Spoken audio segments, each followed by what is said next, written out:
বিসমিল্লাহির রহমানির রহিম। আসসালামু আলাইকুম। অনেকদিন পর, তাই না? আচ্ছা, যারা আসছেন ক্লাসে সবাইকে অসংখ্য ধন্যবাদ। বাকিরা ধীরে ধীরে যুক্ত হোক, অনেকেই নামাজে আছে, 15 মিনিট হয়তো এদিক সেদিক হবে। আজকে আমাদের মাদকদ্রব্য নিয়ন্ত্রণ আইনের শেষ ক্লাস। আমরা আজকে মাদকদ্রব্য নিয়ন্ত্রণ আইন পড়বো। গত দুইটা ক্লাসে আমরা মাদকদ্রব্য নিয়ন্ত্রণ আইনের 35 ধারা পর্যন্ত পড়েছিলাম। 35 ধারা পর্যন্ত মনে আছে নাকি? ধারাগুলো কি কি পড়লাম? অনেকের কাছে নাকি মাদকদ্রব্য কঠিন লাগছে। এত সোজা করে বলার পরও মাদকদ্রব্য কেন কঠিন লাগবে? নিশ্চয়ই ক্লাসের সময় অন্য কাজ করেন, ক্লাসে মনোযোগ দেন না, এই জন্য মাদকদ্রব্য কঠিন লাগে। তাছাড়া মাদকদ্রব্য তো আমার কাছে সবচেয়ে সহজ লাগে। আসেন একটু আমরা কি কি পড়েছিলাম একটু মনে করার চেষ্টা করি। দুই ধারায় অনেকগুলো সংজ্ঞা পড়েছিলাম। দুইয়ের অনেকগুলো সংজ্ঞাগুলোতে আর গেলাম না। এরপরে আমরা সরাসরি চলে গেছিলাম 9 ধারা। 9 হলো অ্যালকোহল ব্যতীত অন্যান্য যে মাদকদ্রব্য এগুলোর বিধিবিধান আলোচনা করা হয়েছে 9 ধারায়। 10 ধারায় শিখেছিলাম অ্যালকোহল সংক্রান্ত বিধিবিধান, অর্থাৎ যদি অ্যালকোহল উৎপাদন রূপান্তর করা হয় সেক্ষেত্রে লাইসেন্স থাকতে হবে, তাই না? লাইসেন্স পারমিট পাস থাকতে হবে। আবার আইন প্রয়োগকারী সংস্থার সদস্যরা তাদের বৈধ কাগজপত্র দিয়েও কিন্তু কি করতে পারবে, অ্যালকোহল এক জায়গা থেকে আরেক জায়গায় বহন, পরিবহন, আমদানি রপ্তানি এগুলো করতে পারবে। মোট কথা 9টা হলো অ্যালকোহল ছাড়া অন্যান্য যে ওই যে ওপিয়াম, পপি গাছ, পপি ফল এগুলো পাবেন, বিভিন্ন ধরনের মাদকদ্রব্য পাবেন। অ্যালকোহল ব্যতীত যেগুলো লতা, গুল্ম এই জাতীয় উদ্ভিদ সেগুলো হলো 9 ব্যবস্থা, আর বাদ বাকি অ্যালকোহল সংক্রান্ত ব্যবস্থা হলো 10-এ। হ্যাঁ, 11 ধারাটা নিয়েছিলাম আমরা পান সংক্রান্ত বিধান, অ্যালকোহল পান সংক্রান্ত বিধিবিধান। 12তে পড়েছিলাম ব্যবস্থাপত্র প্রদান সংক্রান্ত বিধিবিধান। 13 থেকে 17, 18 পর্যন্ত পড়েছি বিভিন্ন ধরনের লাইসেন্স। 13তে পড়েছিলাম লাইসেন্স নেওয়ার ক্ষেত্রে কি কি নিয়মগুলো অনুসরণ করতে হবে, কতদিন পর্যন্ত নবায়ন না করলে লাইসেন্স নবায়নযোগ্য বলে বিবেচিত হবে না। 14তে কোনো ব্যক্তি কি কি অপরাধের দরুন লাইসেন্স পান না বা লাইসেন্সের অধিকারী বলে বিবেচিত হন না। 15তে আমরা শিখেছি লাইসেন্সের শর্ত লঙ্ঘনের বিরুদ্ধে ব্যবস্থা। 16তে লাইসেন্স বাতিল, 17তে স্থগিত করা, 18তে অন্যান্য লাইসেন্সের ক্ষেত্রে বিধান, 19-এ মাদকদ্রব্যের পানশালা বন্ধ করার ক্ষেত্রে কার কার ক্ষমতা, কতদিন পর্যন্ত বন্ধ করা যাবে, 20-এ প্রবেশ ইত্যাদি, 22 নেইনি, 21 নেইনি, 22-এ প্রকাশ্য স্থান ইত্যাদিতে তল্লাশি করা যাবে, 23-এ বিনা পরোয়ানায় তল্লাশি, 24-এ দেহ তল্লাশি সংক্রান্ত বিশেষ বিধান, 25-এ গ্রেপ্তার এবং আটক সম্পর্কে ঊর্ধ্বতন কর্মকর্তাকে অবহিতকরণ, 26-এ কিভাবে মাদকদ্রব্যগুলো বাজেয়াপ্ত হবে, কোন কোন মাদকদ্রব্যের সাথে কোন কোন আর কি কি কি বাজেয়াপ্ত করা যাবে, 27-এ বাজেয়াপ্ত করার আদেশ, 28-এ এই মালামালগুলো নিষ্পত্তিমূলক ব্যবস্থা, 29-এ যদি ব্যক্তি আটক হয়ে যায়, গ্রেপ্তারকৃত ব্যক্তি এবং মালামাল একত্রে আটক হলে সেক্ষেত্রে বিধিবিধান, 30-এ মাদকদ্রব্যের মহাপরিচালকের ক্ষমতা হবে থানার ভারপ্রাপ্ত কর্মকর্তার ক্ষমতার মতো, 31-এ আমরা তদন্তের সময়সীমা দেখেছিলাম, 32-এ তদন্ত হস্তান্তরও করতে পারবে, 33-এ ব্যাংকের হিসাব এগুলো নিরীক্ষা, পরীক্ষা নিরীক্ষা করা, 34-এ এগুলো কি করা যাবে, 34-এ হস্তান্তর, বিক্রয়, বন্ধকও নিষিদ্ধ করে দেয়া যাবে, 35-এ গোপন অভিযান, নিয়ন্ত্রিত বিলি। আচ্ছা, এই পর্যন্ত ছিল আমাদের গত ক্লাসের পড়া। আজকে আমরা খুব মনোযোগ দেন, 36 সারণীটা পড়তে যাচ্ছি। হ্যাঁ, মোটামুটি মাদকদ্রব্য নিয়ন্ত্রণ আইনের যতগুলো মামলা হয় এই 36 সারণীর উপরেই কিন্তু মামলাটা রুজু হয়, তাই না? যারা থানায় চাকরি করেছেন তারা তো দেখেছেন মামলা যখন রুজু হয় এই 36-এর কোন সারণীর কত গ্রাম কি কি, মানে মাদক দ্রব্যের কোয়ান্টিটির উপরে ডিপেন্ড করে। ধরেন তরল জাতীয় জিনিস যদি 100 গ্রাম হয় বা 100 গ্রাম থেকে 200 গ্রাম বলতেছি লিটার হয়, মিলিলিটার হয়, এই ক্ষেত্রে এভাবে হিসাব করে কিন্তু, বা ইয়াবা হলে কত পিস ইয়াবা এটার উপর ডিপেন্ড করে কিন্তু সারণী নির্ভর করে যে 36-এর কত নং সারণীর কত নম্বর বিধান তিনি লঙ্ঘন করেছেন। 36-এর উপধারা রয়েছে 6টা। একটু জিনিসগুলো ভালো গল্পের মতো করে নেন, তাহলে চাপ নিয়ে পড়লে কষ্ট হবে। দেখেন 36-এর মোটামুটি 6টা উপধারা। তার মধ্যে প্রথমেই একটা টেবিল দিয়েছে তারা, এটাকে আমরা সারণী বলি, মাদক দ্রব্যের সারণী। তো 36-এর 1-এ তার মানে মাদক দ্রব্যের যে টেবিলটা, সারণীটা, এই সারণীতে কেবলমাত্র 9 এবং 10 ধারার বিধান লঙ্ঘনের দণ্ড। তাহলে 9, 10 ধারা যদি ভালো করে না পড়ে থাকেন 36-এর সারণী কিভাবে বুঝবেন বলেন? নয় ধারা যে আমরা পড়লাম, অ্যালকোহল ব্যতীত অন্যান্য মাদক দ্রব্যগুলো, এগুলো লাইসেন্স না থাকলে আমদানি রপ্তানি, চাষাবাদ, বহন, পরিবহন, সেবন, ব্যবহার, প্রয়োগ কিছুই করা যাবে না, তাই না? কোনো ব্যক্তি মনে করেন লাইসেন্স নাই কিন্তু এরকম কাজ করে ফেলেছে, তামাক উৎপাদন করেছে, বিক্রি করেছে, আমদানি রপ্তানি করেছে, তো তাহলে তিনি 9 ধারার বিধান লঙ্ঘন করেছেন। তাহলে 36-এর একটা মূলত কি, মাদক দ্রব্য নিয়ন্ত্রণ আইনের 9 এবং 10 ধারার বিধান লঙ্ঘন করার জন্য এইখানে একটা চার্ট দেয়া আছে যে এই কাজ করলে এই অপরাধ হবে। বুঝতে পারলাম? তাহলে ঘটনাটা হলো 9 এবং 10 ধারার বিধান লঙ্ঘন করে যদি কোনো ব্যক্তি মাদকদ্রব্য আমদানি রপ্তানি, বহন, পরিবহন, সেবন, প্রয়োগ করে, সেই ব্যক্তি বর্গের ব্যবস্থা, যে অপরাধ করবে সেই অপরাধে দণ্ডিত হবে। এই চার্ট অনুযায়ী তাদের বিরুদ্ধে ব্যবস্থা গ্রহণ করা হবে। এবার আসেন আপনাদেরকে, যে আপনি আগেই আজকে সকালের দিকে দেখেন আপনাদেরকে একটা স্ক্যান কপি দিয়েছি, একটাতে হলো চার্টের একটা ছবি দেওয়া আছে। আপনারা যদি বই থেকে চার্টটা পড়েন আপনারা অনেক কিছু বুঝবেন না, কারণ কোনটাতে কি বোঝানো হয়েছে বইয়ে ওইভাবে সুস্পষ্ট করা নাই। মূল যে গেজেটটা এটাতে কিন্তু সুস্পষ্ট করা নেই। তো আমি যে পাতাটা দিয়েছি এটা দেখলে সুবিধা, এটা একটু দেখেন সবাই মনোযোগ দিয়ে। প্রথমে চারটা খেয়াল করেন, 9 এবং 10 ধারার বিধান লঙ্ঘনের জন্য দণ্ডের ধারাগুলো কিভাবে হবে। তো আমরা সরাসরি 36-এর সারণী, এক সারণী কিন্তু এটা, মানে 36-এর এক উপধারার ভেতরের কথা, এগুলো 6টা নেব সরাসরি। 6, 6-এর ক, 6-এর খ পাবেন আপনারা। এই দুইটাই হলো আফিম সংক্রান্ত বিধান। কি? আফিম। তাহলে 36-এর এক সারণীর ভেতরে যে 6 নম্বর কলাম, এটাতে আফিম সংক্রান্ত বিধান আলোচনা করা হয়েছে। অর্থাৎ আফিম যদি আপনি অনূর্ধ্ব 100 গ্রাম যদি আপনি কি করেন, আমদানি রপ্তানি, বহন, পরিবহন এগুলো করেন, সেই ক্ষেত্রে দণ্ড কি হবে, এর ঊর্ধ্বে করলে কি হবে, বা চাষাবাদ করলে কি হবে। আচ্ছা, একইভাবে বাকিগুলো দেখবো আমরা, 7টা দেখবো একটু, 7। তাহলে আপনি বইয়ে কিন্তু আফিম ওইভাবে পাবেন না। তাহলে আফিমের জন্য কি কি পেলাম? 6। আফিমের জন্য 6। হেরোইন, কোকেইন এগুলোর জন্য পাবেন 7, 8। তাহলে আফিমের সবকিছুর দণ্ড 6-এর ক এবং 6-এর খ, এই দুইটার মধ্যেই আফিমের দণ্ড। আফিম সংক্রান্ত যে কোনো অপরাধ করলে দণ্ড হলো 6-এর ক, খ। এবার আসেন হেরোইন, কোকেইন। হেরোইন, কোকেনের জন্য 2টা ধারা, কি কি? 7, 8। তাহলে যদি হেরোইন, কোকেইন কোনো ব্যক্তি বহন, পরিবহন, আমদানি রপ্তানি করে তাহলে তার দণ্ড হবে 7-এ। 36 সারণীর 1 উপধারার 7 নং ক্রমিক অনুযায়ী।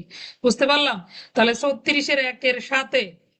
আর যদি তিনি এগুলো দখল করেন, ধারণ করেন, সংরক্ষণ করেন, ক্রয় বিক্রয় করেন, তখন দণ্ড চলে যাবে 8-এ। তাহলে মনে করেন কোন ব্যক্তি 5 গ্রামের নিচে, ধরেন না 4 গ্রাম, 4 গ্রাম কি বিক্রি করেছে, হেরোইন বিক্রি করেছে বা কোকেইন বিক্রি করেছে, তাহলে বিক্রয়ের দণ্ড কত? 36-এর 1-এর 8। বুঝতেছি কথাগুলা? হেরোইন, কোকেইন, বহন, পরিবহন, আমদানি রপ্তানি চলে যাবে 7-এ। আর ক্রয় বিক্রয়, সংরক্ষণ, দখল করে রাখা এগুলো দণ্ড চলে যাবে 8-এ। তাহলে ইনি কি করেছেন? বিক্রি করেছেন। বিক্রি করলে দণ্ড হবে 36-এর 1-এর 8-এর। এবার আসেন কত গ্রাম, যদি 5 গ্রামের নিচে হয় 8-এর ক, 5 গ্রাম থেকে 25 গ্রামের মধ্যে হলে 8-এর খ, 25 গ্রামের উপরে হলে 8-এর গ। তো এখন এগুলা কেউ মুখস্থ রাখতে পারে? আছে এরকম বান্দা যে মুখস্থ করবে? তা আমরা এত ক, খ, গ নেব না, আমরা শুধু 36-এ 6-এ আফিমের যে শাস্তি, 7-এ হেরোইন, কোকেনের শাস্তি, 7, 8 এভাবে মনে রাখার চেষ্টা করব। বুঝতে পারলাম? এই পর্যন্ত পড়লেই হবে, ক, খ, গয়ে আমরা যাব না, বোঝানোর জন্য বললাম আর কি, চারটা। তাহলে হেরোইন, কোকেইন যদি এরকম ইয়ে আসে, সৃজনশীল কোনো প্রশ্ন আসে, আমরা চিন্তা করবো যে হেরোইন, কোকেইন কি করেছে সে। বিক্রয় হলে, ক্রয় বিক্রয় হলে 8-এ দণ্ড। আর যদি আমদানি রপ্তানি, বহন, পরিবহন করে তখন 7-এ দণ্ড। একইভাবে ইয়াবার জন্য 2টা ধারা, কি কি ধারা? 9, 10। বহন, পরিবহন, আমদানি রপ্তানি করলে 9-এ, আর ক্রয় বিক্রয়, সংরক্ষণ করলে 10-এ। বুঝতে পারলাম? ফেন্সি ডিলের জন্য 13, 14। ফেন্সি ডিলের জন্য 13, 14। তাহলে আফিম 6, হেরোইন, কোকেইন 7, 8, ইয়াবা 9, 10, ফেন্সি ডিল 13, 14। বুঝতে পারলাম? এরপরে যাব, এই পর্যন্ত যতগুলো মাদক দ্রব্যের নাম আমরা পড়লাম, এগুলো যদি কেউ সেবন করে, যে কোনোটা যদি সেবন করে, এই সকল সেবন হলো 16। 36-এর 1-এ 16। এই জন্য কিন্তু আমি লিখেছিলাম যে সকল সেবন 16। সকল সেবন 16 বলতে উপরের যেগুলো, এগুলো যদি কেউ সেবন করে তাহলে 36 সারণী 16-তে সে দণ্ডিত হবে। আরো সেবন আছে, পরে আরো আপনারা সেবন পাবেন। এবার আসেন গাঁজা, ভাঙ। গাঁজা ভাঙ যদি গাঁজার গাছ চাষ করে তার জন্য 18-তে দণ্ডিত হবে, 36-এর 1-এর 18। এগুলো যদি সংরক্ষণ করে 36-এর 1-এর 19, তাহলে 18, 19 আর সেবন গাঁজা টানতেছে সেই ক্ষেত্রে হবে 21। 18, 19, 21 চাষ, রাখা, সেবন, চাষ, সংরক্ষণ, সেবন। 18, 19, 21 এইভাবে লিখে দিয়েছি আপনাদেরকে, দেখেন একটা শর্ট নোট। এটা যদি আপনি মুখস্থ রাখতে পারেন তাহলে আর এত কষ্ট করে সারণী আপনার ইয়ে রাখতে হবে না, ওইটুকুই হয়ে যায়। তাহলে গাঁজা ভাং চাষ 18, রাখা সংরক্ষণ হলো 19, সেবন করলে 21। এবার আসেন বাদ বাকি কি থাকলো, তরল গুলো যে থাকলো, মদ, ওয়াশ, জাওয়া, বিয়ার, ওয়াইন, রেকটিফাইড স্পিরিট, এগুলো যে থাকলো, এগুলোর কারখানা 23, 36-এ যদি কোনো ব্যক্তি কারখানা স্থাপন করে লাইসেন্স নাই 23-এ দণ্ডিত হবে। বহন পরিবহন করে 24-এ দণ্ডিত হবে। বহন পরিবহন আমদানি রপ্তানি কারখানা স্থাপন 23, 24-এ দণ্ড। এখানে আবার ওই লিটারের পরিমাণের উপরে ডিপেন্ড করে দণ্ডটা আবার একটু পরিবর্তন হবে। তো যাই হোক, এত কিছু আমাদের জানতে হবে না, আমরা শুধু জানবো কারখানা যদি স্থাপন করে 23-এ, বহন পরিবহন আমদানি রপ্তানি করলে 24-এ দণ্ড, সেবন করলে 25-এ দণ্ড। আর যদি সবগুলো উপাদান 26, এগুলো দরকার হবে না। এরপর আসেন তারি পচুই দেখি। তারি পচুই, তারি দেখেন না, তারি খায়, অনেক মুভিতে তারি খাওয়া দেখায় আগেরকার মুভিগুলো তো দেখবেন তারি খাওয়া দেখাতো। এই যে তারি পাচুই পচুই বলে, এইটা সাধারণত পার্বত্য চট্টগ্রামে এই ধরনের মদগুলো তৈরি হয়। তারপরও যারা এই ধরনের লোক নয় কিন্তু সেবন করবে তাদের জন্য আবার কি হবে, দণ্ড আছে, দণ্ড 32। তারি পচুইয়ের দণ্ড 32। ঘুমের ঔষধ খেয়েছেন, ঘুমের ঔষধও মাদক দ্রব্য হিসেবে বিবেচিত হবে। আগে যদি নাও জেনে থাকেন এখন দেখে নেন, ঘুমের ঔষধ কিন্তু এক ধরনের নেশা জাতীয় দ্রব্য। তাহলে ঘুমের ঔষধের দণ্ড হলো 36, সারণী 33, 36-এর 1-এর 33। বুঝতে পারলাম। এবার আসেন সীসা লবণ 34। তাহলে কোন অপরাধের জন্য কি ধারায় দণ্ডিত হবে? কোনো ব্যক্তি ফেন্সিডিল ক্রয় বিক্রয় করলো, দণ্ড 36-এর 1-এর 14। আফিম 36-এর 1-এর 6। ইয়াবা 36-এর 1-এর 9, 10। যদি বহন পরিবহন করে 9-এ, আর ক্রয় বিক্রয় হলে 10-এ। বুঝতেছি না ঘটনাগুলো? এবার একটু আপনারা, আমি যে আপনাদেরকে একটা ছবি দিয়েছি ওই ছবিটা খেয়াল করেন, তাহলে আপনারা সহজে এটা মনে রাখতে পারবেন ইনশাল্লাহ। আপনাদের খাতাগুলোও দেখি নাই আমি, হ্যাঁ আপনাদের খাতাগুলো দেখবো।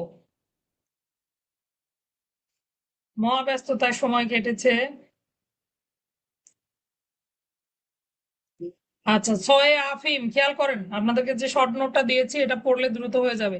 6-এ আফিম, 7, 8-এ হেরোইন, কোকেন, মরফিন, 9, 10-এ ইয়াবা। 9, 10-এ ইয়াবা বলতে 9 হলো বহন পরিবহন আমদানি রপ্তানি ক্রয় বিক্রয়, এগুলো সবসময় পরে।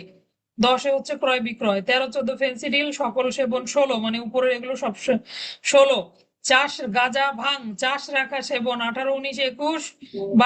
বাকি সব বলতে বোঝানো হয়েছে তরল জাতীয় যেগুলো সেগুলো। বাকি সব কারখানা বহন সেবন 23, 24, 25। অ্যালকোহলের যে উপাদান আছে এগুলো যদি কেউ তৈরি করে, ওই যে আমরা দেখেছি না, কি বলা হয় ওইটাকে, অ্যালকোহলের যে কাঁচামালকে কি বলা হয়, প্রিকারসর কেমিক্যাল, এগুলো যদি কেউ তৈরি করে উৎপাদন করে 26। তারি পচুই 32, ঘুমের ওষুধ 33, সীসা লবণ 34।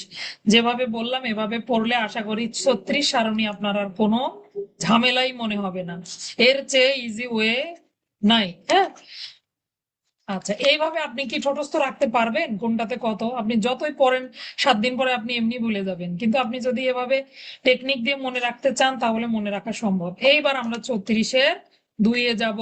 বলেছিলাম 36-এর 6টা উপধারা, তার মধ্যে মাত্র 1 নাম্বার যেখানে টেবিলটা ছিল, সারণীটা ছিল, সেটা শেষ হলো। এবার আমরা 36-এর 2 দেখবো। কোন ব্যক্তি মনে করেন মাদকদ্রব্য নিয়ন্ত্রণ আইনের অধীনে এই অপরাধগুলো করলো, 36 সারণীর যে কোনো একটা অপরাধ করলো, করে তিনি দণ্ডিত হলেন। দণ্ডিত হওয়ার পর যদি তিনি একই অপরাধ পুনরায় সংগঠন করেন সেই ক্ষেত্রে বেশি দণ্ডের ব্যবস্থা রয়েছে। সাধারণত আমরা বর্ধিত দণ্ড বলে থাকি এটাকে, পেনাল কোডের 75 ধারায় আমরা পড়ে আসছি বর্ধিত দণ্ড জিনিসটা কি, কখন দেয়া হয়।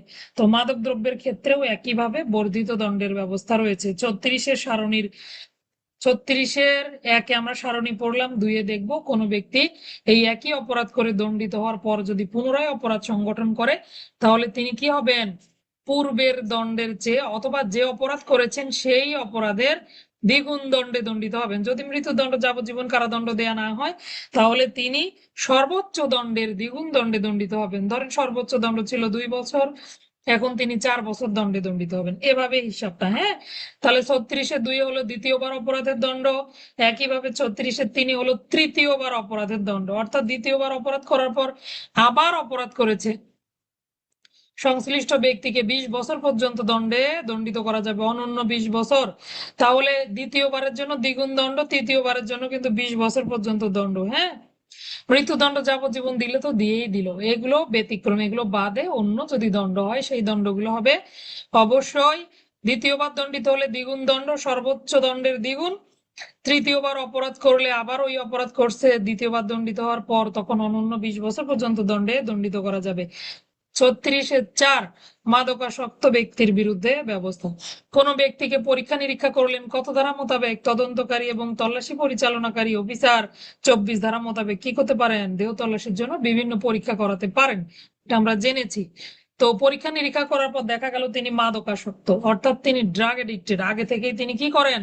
এভাবে পেশাদার নেশাখোর। আচ্ছা, তাহলে কোনো ব্যক্তি যদি মাদকাসক্ত হয় তাহলে প্রথম ব্যবস্থা হলো তিনি ম্যাজিস্ট্রেট আদালতে মাদক সেবন ব্যতীত অভিযুক্ত অপরাধী প্রতীয়মান না হলে উক্ত ব্যক্তি আদালত যদি উক্ত ব্যক্তিকে মাদকাসক্ত বিবেচনা করে তাহলে তাকে মাদকাসক্তি আদালতে যদি সরাসরি মাদক সেবনের জন্য তিনি দণ্ডিত হন সেক্ষেত্রে আদালত তাকে পানিশমেন্ট দিতে পারবে, সেটা ভিন্ন ব্যবস্থা। কিন্তু এমনি যদি মাদকাসক্ত প্রমাণিত হন তাহলে তাকে প্রথমে চিকিৎসার জন্য প্রেরণ করা যাবে। ওই ব্যক্তিকে চিকিৎসার জন্য পাঠানো হলো কিন্তু তিনি চিকিৎসা নিতে চাইলেন না, সেক্ষেত্রে তাকে আবার দণ্ডিত করা যাবে। বুঝতে পারলাম? সরাসরি আদালতে তিনি মাদকাসক্ত বলে বিবেচিত হলে আদালত যা সিদ্ধান্ত নিবে তাই। এছাড়া কোনো ব্যক্তি যদি মাদকাসক্ত বলে বিবেচিত হয় তাহলে তাকে প্রথমে কি করতে হবে? চিকিৎসার জন্য পাঠানো যাবে। পরবর্তীতে তিনি যদি চিকিৎসা গ্রহণ করতে না চান, অনেকে আছে না এডিক্টেড কিন্তু কি করতে চায় না, রিহাবে যেতে চায় না, তো এইভাবে যদি তিনি চিকিৎসা গ্রহণে অনিচ্ছা করেন তখন তার দণ্ড হবে 6 মাস, 5 বছর, এগুলো লাগবে না, দণ্ডের ব্যবস্থা লাগবে না। এরপরে আমরা যাব 5। এইবার আসেন, পেনাল কোডের কত ধারা এরকম একটা ধারা পড়েছিলেন? প্রকাশ্যে মাতাল ব্যক্তির অশোভন আচরণ, সেম ধারাটা মাদক দ্রব্যেও আছে। তবে হ্যাঁ, এখানে আরেকটু অন্য কথা বলা আছে। বাহ, মাশাআল্লাহ। তাহলে কোন ব্যক্তি অ্যালকোহল পান করার পর নেশাগ্রস্ত অবস্থায় জনসাধারণের শান্তি বিনষ্ট করলো, তাহলে কি হলো? প্রকাশ্যে মাতাল ব্যক্তির অশোভন আচরণ, একই কথা হলো কিনা?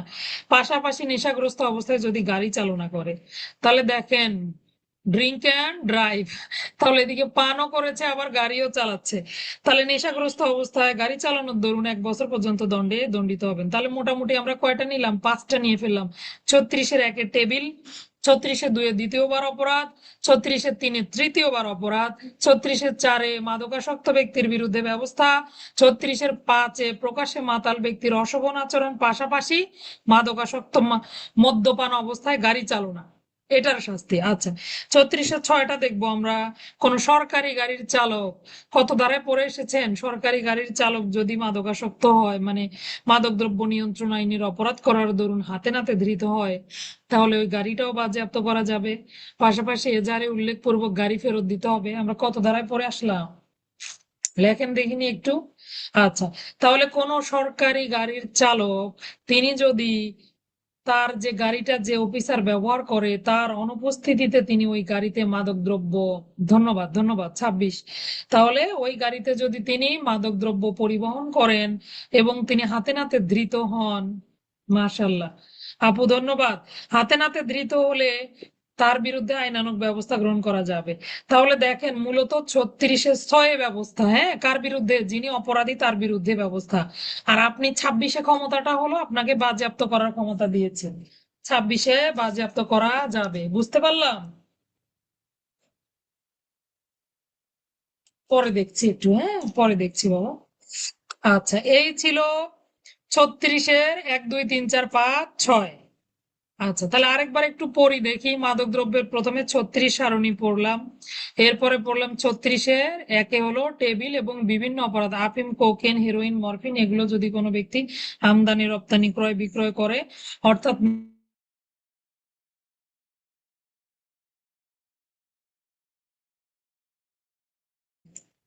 আচ্ছা, তাহলে এগুলো যদি করে তাহলে 36-এর চার্ট অনুযায়ী তার বিরুদ্ধে ব্যবস্থা। এরপরে আসেন, একবার অপরাধ করার পর দ্বিতীয়বার করলে 2, তৃতীয়বার করলে 3, মাদকাসক্ত হলে 4, মাতাল ব্যক্তি অশোভন আচরণ পাশাপাশি গাড়ি চালালে 5, 6 হলো সরকারি কর্মচারীর বিরুদ্ধে ব্যবস্থা, হাতে নাতে ধৃত হলে তার বিরুদ্ধে ব্যবস্থা 36-এর 6। আশা করি এই পর্যন্ত পরিষ্কার হয়েছে। বাকিগুলো শুধু সূচি বললেই হবে। 37 আসেন দেখি, 37 ধারায় কি বলেছে? মাদক দ্রব্য উৎপাদনে ব্যবহারযোগ্য যন্ত্রপাতি ইত্যাদি রাখার দণ্ড। তাহলে মাদক দ্রব্যের যন্ত্রপাতি আপনি রাখতে পারবেন না? পারবেন, যদি আপনার লাইসেন্স থাকে। তাহলে এই বিধানগুলো কাদের জন্য? যাদের লাইসেন্স নাই। তাহলে কোনো ব্যক্তির যদি লাইসেন্স প্রাপ্ত না হন এবং তার নিকটে যদি দখলকৃত অথবা তার দখলকৃত কোনো স্থানে যদি এই মাদক দ্রব্য উৎপাদনে ব্যবহৃত যে কোনো যন্ত্রপাতি পাওয়া যায়, যে কোনো হতে পারে, যেটা দিয়ে কি হয়, মদ বানানো হয়, যেটা দিয়ে মদ বানানো হয়, এই ধরনের যন্ত্র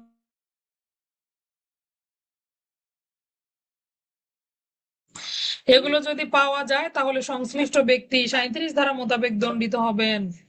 দেখেন, যে কোনো উৎপাদনে ব্যবহারযোগ্য যে কোনো যন্ত্রপাতি, ওয়াশ অথবা অন্যান্য উপকরণ যদি পাওয়া যায় তাহলে 2 বছর অনূর্ধ্ব 10 বছর পর্যন্ত কারাদণ্ডে দণ্ডনীয় হবেন।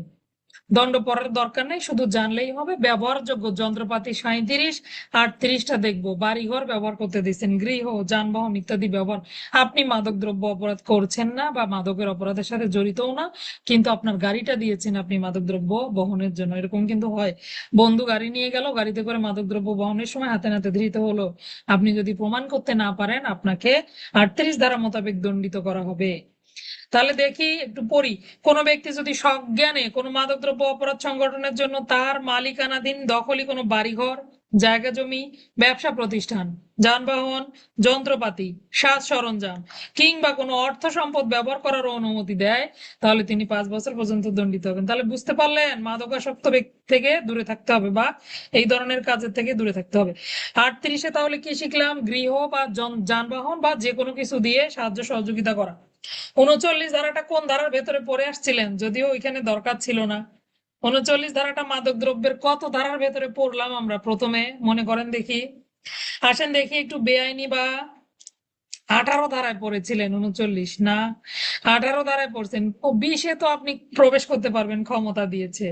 18-র ভেতরে লেখা আছে দেখেন, 39 ধারা ব্যতীত অন্য কোনো ধারায় যদি কোনো ব্যক্তি দণ্ডিত হয় তার লাইসেন্স দেয়া যাবে না। আচ্ছা আচ্ছা, কাছাকাছি গেছেন। 20 ধারাটা হলো প্রবেশ, আর এখানে হলো 39-এ হলো ব্যতিক্রমী কথা বলা আছে, যে আপনি যদি বেআইনি ভাবে প্রবেশ করেন, 20-এর কার্যক্রম গুলো যদি ক্ষমতার অপব্যবহার করে প্রয়োগ করেন, সেই ক্ষেত্রে আপনার ব্যবস্থা, হ্যাঁ, বা আমার ব্যবস্থা।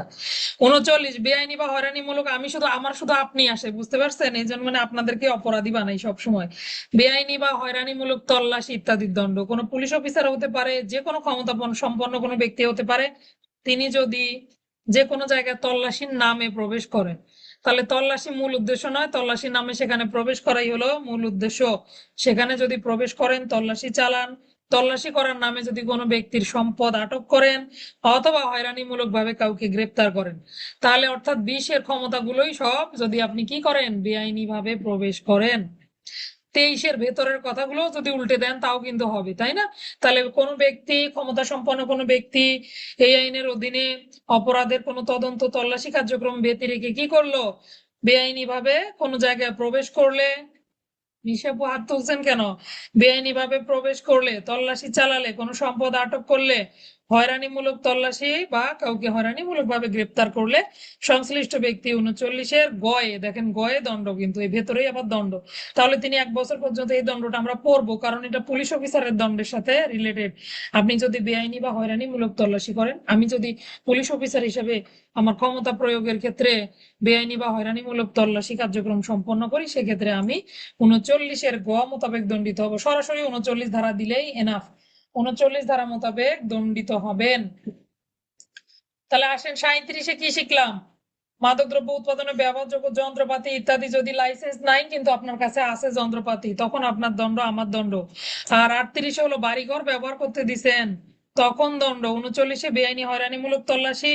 এইবার আসেন 40-এ, টাকা পয়সা যাদের বেশি, কি করে, অর্থ যোগান দেয়, পৃষ্ঠপোষকতা করে, মদতদাতা, পুলিশ আইন আর পিআরবি শাস্তি কোথায় যোগ করবেন আপু?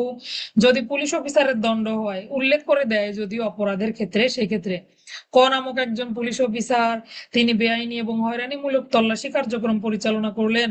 মাদক দ্রব্য উদ্ধারের নাম করে তিনি কি করলেন? বেআইনি এবং হয়রানিমূলক তল্লাশি কার্যক্রম সম্পন্ন করলেন, কোনো ব্যক্তিকে অবৈধভাবে আটক করলেন, সেই ক্ষেত্রে আপনি 39 ধারা মোতাবেক দণ্ডের ব্যবস্থা, দণ্ড দিতে পারবেন। আচ্ছা, যদি পুলিশ অফিসার থাকে অবশ্যই আপনি পিআরবিও দিতে পারবেন, পুলিশ আইনও দিতে পারবেন। এই যে দণ্ডগুলো আমরা যে বলি, দণ্ড কি আপনি ওইভাবে সরাসরি দণ্ড দেওয়ার সুযোগ আছে? আর একটা অপরাধে যখন একবার দণ্ড হবে, ধরেন মাদকদ্রব্য নিয়ন্ত্রণ আইন অনুযায়ী তার বিরুদ্ধে ব্যবস্থা হচ্ছে, তখন কিন্তু পুলিশ আইন আর পিআরবি অনুযায়ী ব্যবস্থা হয় না।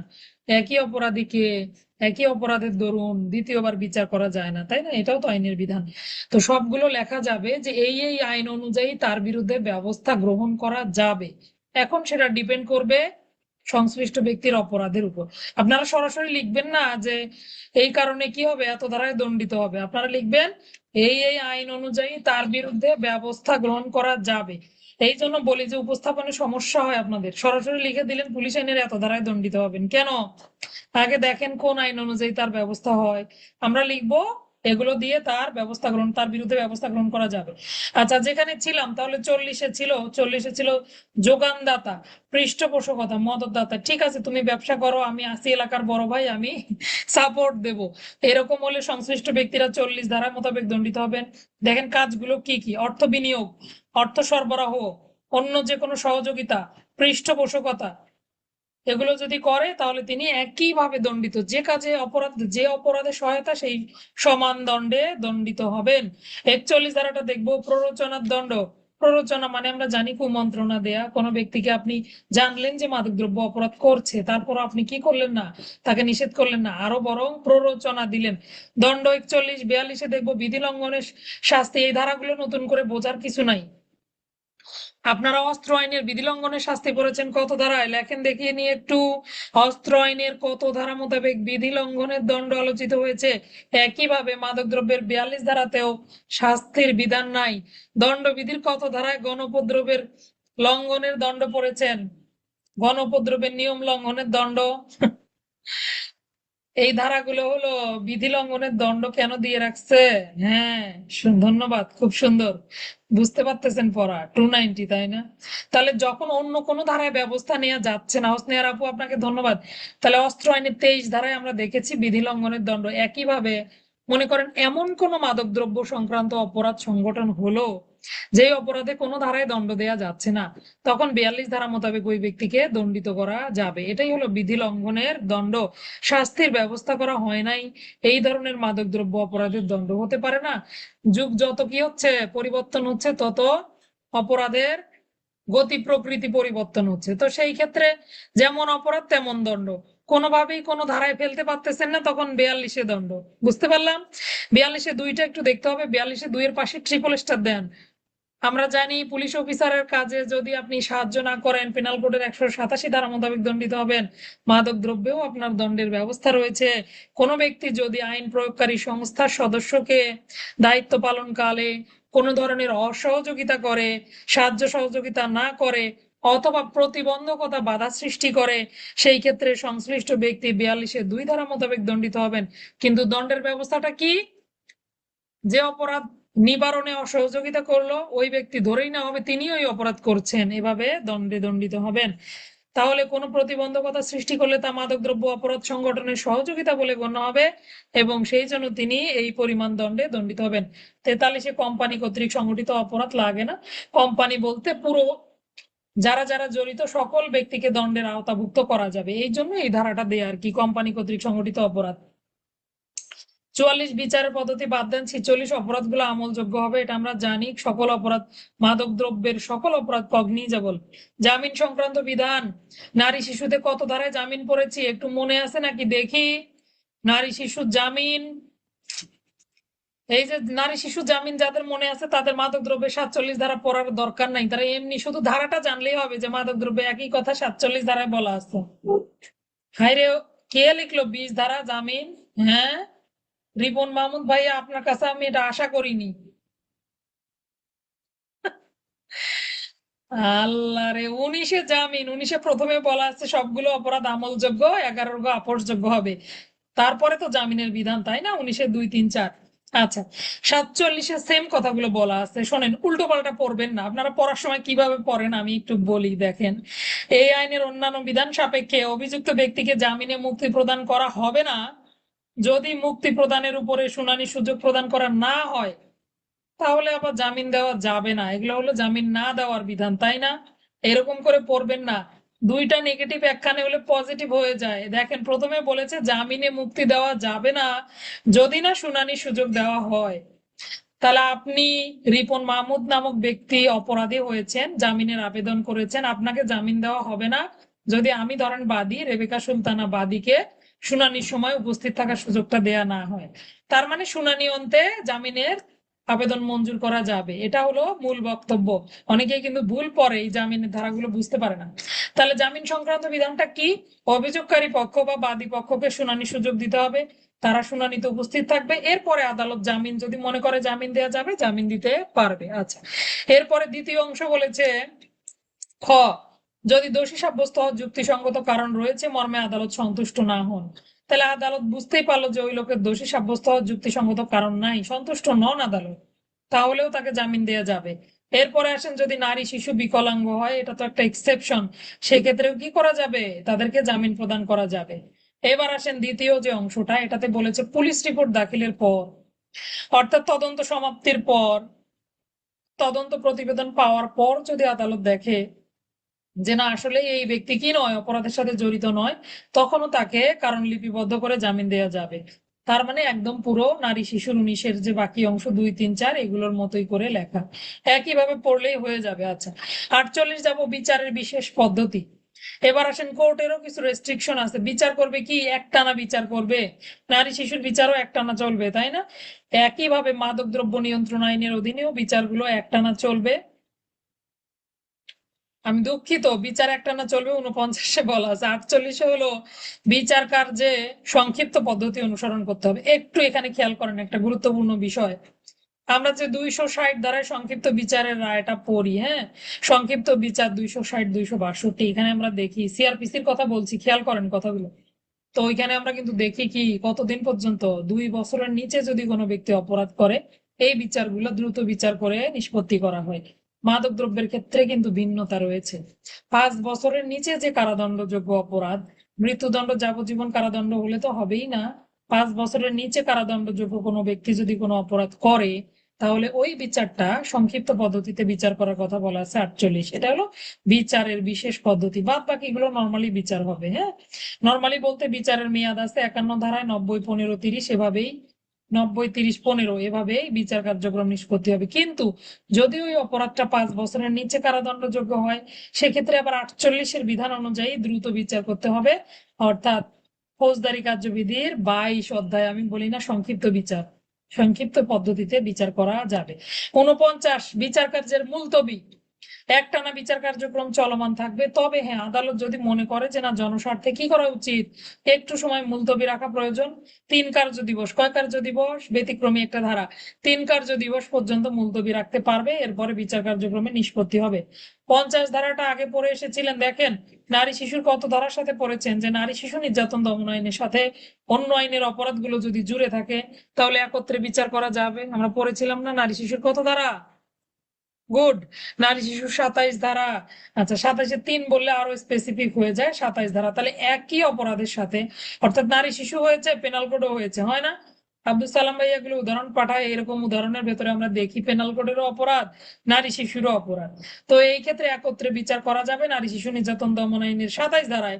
একইভাবে মাদক দ্রব্য নিয়ন্ত্রণ আইনের 50 ধারা মোতাবেক কিন্তু একত্রে বিচার করা যাবে, বিচারযোগ্য হবে। ধরেন কোনো ব্যক্তি মাদক দ্রব্য নিয়ন্ত্রণ আইনের অপরাধ করেছে, পাশাপাশি অন্য কোনো অপরাধ সংগঠন হলো, চুরিও করেছে, নেশাগ্রস্ত অবস্থায় নেশাগ্রস্ত হয়েছে, মাদক পাচার করেছে, আবার কি করেছে, চুরিও করেছে, সেক্ষেত্রে তিনি পেনাল কোডের আওতাভুক্ত হবেন। দুইটা তো ধারাতে তৎসহ দিয়ে তার বিচার কার্যক্রম সম্পন্ন করা যাবে। আচ্ছা, আমরা দ্রুত বিচার আইনে পড়েছিলাম একই সাথে অন্য অপরাধ হলে একত্রে বিচার করা যাবে না। কত ধারায় পড়েছিলাম? যাবে না। দ্রুত বিচার আইনের অপরাধের সাথে যদি অন্য কোনো আইনের অপরাধ জুড়ে থাকে, তাহলে একত্রে বিচার করা যাবে না। আব্দুল সালাম ভাই, আপনাকে অসংখ্য ধন্যবাদ। নয় পড়েছিলাম, নয় ধারায় বলা আছে যে কি করা যাবে না, একত্রে বিচার করা যাবে না। এইভাবে যদি আপনি কম্পেয়ার করে মনে রাখেন ধারাগুলো, তাহলে ইনশাল্লাহ পরীক্ষার হলে আপনার এমসিকিউ তো বাঁচবেই না, লিখিতও পার হয়ে যাবেন ইনশাল্লাহ। হ্যাঁ, এবার দেখবো বিচার সমাপ্তির সময় সীমা, এটা একটু পড়ে নিবেন। বিচার সমাপ্তি 90, 15, 30। প্রথমে 90 কার্য দিবস, না হলে আবার 30 কার্য দিবস, আবার সুপ্রিম কোর্টকে জানিয়ে আবার 15 কার্য দিবস। এরপরে কি করতে হবে? অবশ্যই বিচার কার্য সমাপ্ত করতে হবে। 52 ধারাটা গুরুত্বপূর্ণ, অভিযুক্ত শিশুর বিচার। শিশুর বিচারগুলো সাধারণত শিশু আইনে হবে। শিশু যতই মাদকদ্রব্য অপরাধের সাথে জড়িত হোক না কেন, শিশু আইনের অধীনেই তার বিচার নিষ্পত্তি করতে হবে। 53তে আপিল। নারী শিশুর আপিল কততে পড়েছি? এগুলো মনে রাখতে হবে। খালি বলবেন যে স্যার অন্য আইনগুলো নিয়ে আসেন, সাথে সাথে মনে রাখতে হবে না। আপিল পড়েছিলাম কত ধারায়? 28-এ আপিল, 29-এ মৃত্যুদণ্ড অনুমোদন। আচ্ছা, ধন্যবাদ রিপন মাহমুদ ভাই। অভিযুক্ত শিশুর বিচার হবে 52-তে, আপিল হলো 53-তে। কোথায় আপিল করতে পারবেন? এখতিয়ারাধীন আদালতে আপিল করতে পারবেন। এইবার নারী শিশুর আপিল কত দিনে সম্পন্ন হবে? এখন যদি আপনারা উত্তর দিতে পারেন, এগুলো সব এমসিকিউ, এগুলো পরীক্ষার জন্য এমসিকিউ ধরে নেন। তাহলে নারী শিশুর আপিল হবে 60 দিনে, তাই না? সাদাত ভাইয়া লিখছে 30 দিনে। আচ্ছা, 30 দিন না 60 দিন বলেন? বাহ, আপনারা তো চালাকিও ধরে ফেলেন। আচ্ছা, একইভাবে 30 কার্য দিবসের মধ্যে আপিল নিষ্পত্তি করতে হবে। কোন আইনে 60 দিনে আপিল, এটা বলেন দেখি, কোন আইনে আপিল 60 দিনে? আচ্ছা, অত দূর আমরা এখনো যাইনি, যাবো ইনশাল্লাহ। তাহলে 53তে হচ্ছে আপিল, 52তে শিশুর বিচার, 53তে আপিল, 54তে ফৌজদারি কার্যবিধির প্রয়োগ লাগবে না। 55 প্রিজাম্পশন, এটা একটু পড়তে হবে। হ্যাঁ, অপরাধের আইনগত অনুমান, মানব পাচার বলেন, অন্যান্য আইন বলেন, এগুলোতে আপনারা পাবেন কোনো ব্যক্তির নিকটে যদি অপরাধের কোনো আলামত পাওয়া যায়, তিনি যদি সেই সংক্রান্ত কোনো উপযুক্ত যুক্তিসঙ্গত কারণ দর্শাতে না পারেন, তাহলে ধরেই নেওয়া হবে তিনি সেই অপরাধের সাথে কি অবশ্যই জড়িত ছিলেন। এইটাকে বলা হয় অপরাধের আইনগত অনুমান।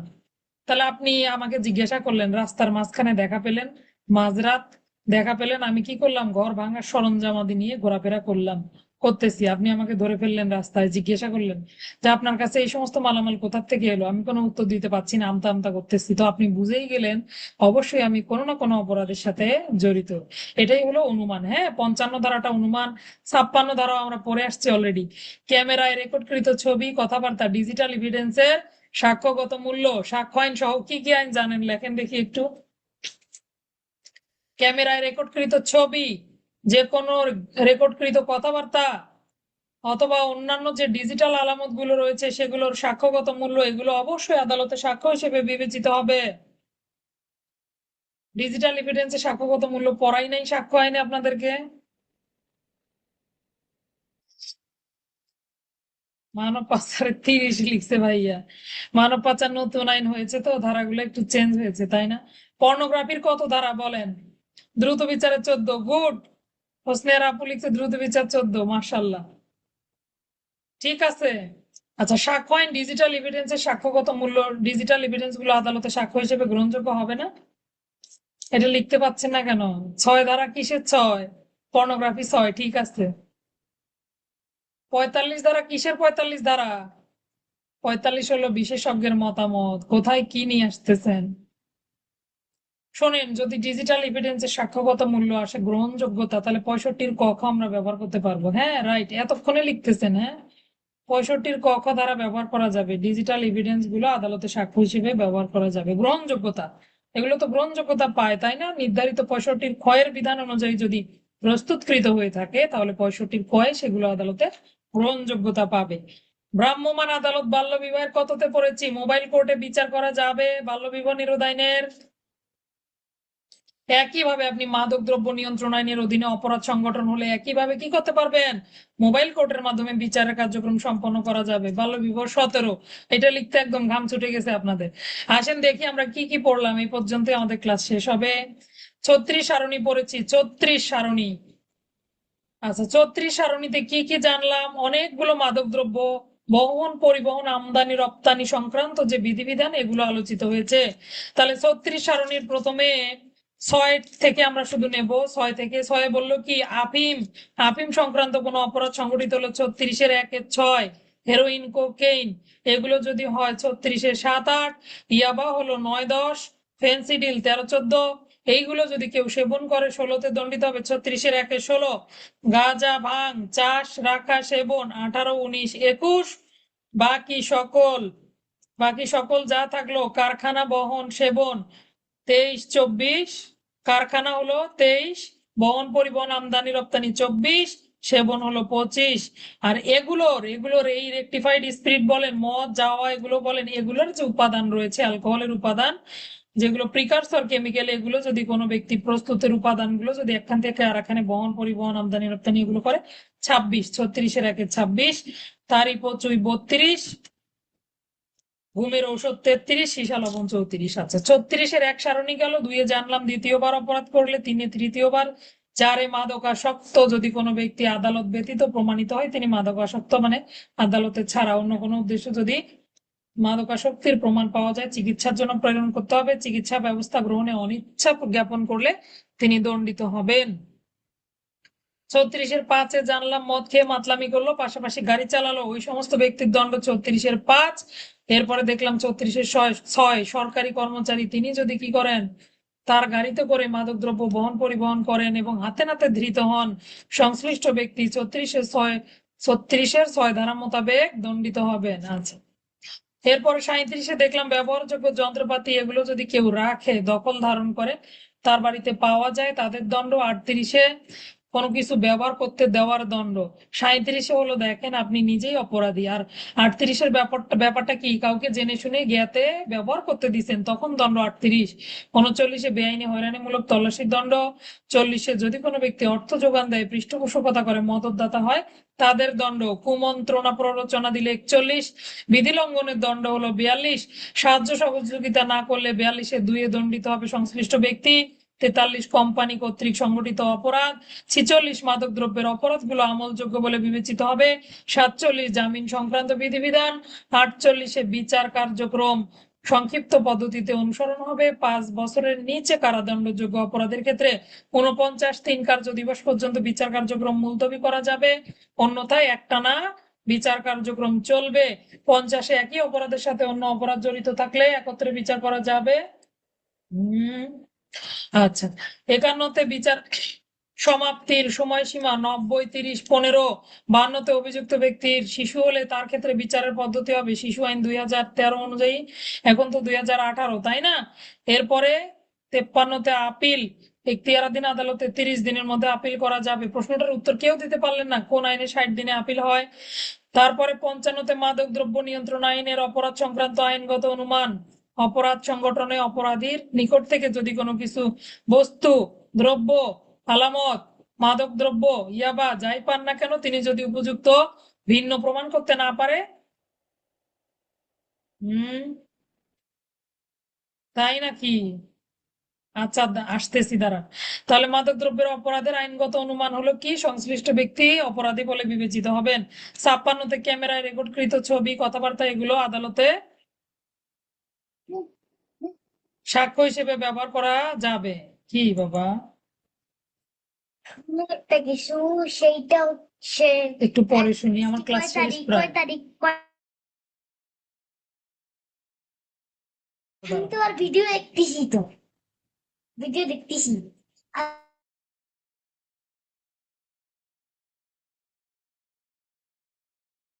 14। আচ্ছা, 57-তে মোবাইল কোর্টের প্রয়োগ, অর্থাৎ ভ্রাম্যমাণ আদালতের মাধ্যমে যেমন অন্যান্য আইনের অপরাধগুলোর বিচার করা যায়, একইভাবে মাদকদ্রব্যের অপরাধগুলো মোবাইল কোর্টের মাধ্যমে বিচার সম্পন্ন করা যাবে। আমি একটু বিরক্ত করলাম আপনাদেরকে, আমি দুঃখিত। রেকর্ডিং এই পর্যন্তই থাকলো। আসসালামু আলাইকুম ওয়া রাহমাতুল্লাহ।